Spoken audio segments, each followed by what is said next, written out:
bumagal pa ang inflation para sa buwan ng Disyembre. Ayon sa Philippine Statistics Authority, naitala sa 3.9% ang inflation o galaw sa presyo ng mga bilihin noong Disyembre 2023.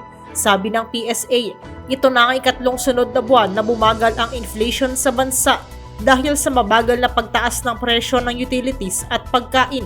Mas mabagal din ang inflation noong Disyembre kumpara sa 4.1% na inflation para sa buwan ng Nobyembre. Paliwanag ni National Statistician Dennis Mapa, ito ang pinakamabagal na inflation noong 2023 at pinakamababang datos simula Pebrero 2022 nang maitala ang inflation sa 2%. Ang final na datos ng inflation noong Disyembre ay pasok sa forecast ng Bangko Sentral ng Pilipinas sa pagitan ng 3.6% hanggang 4.4%. Mula sa kauna-unahan sa Pilipinas, DZRH, ito si Nicole Lopez.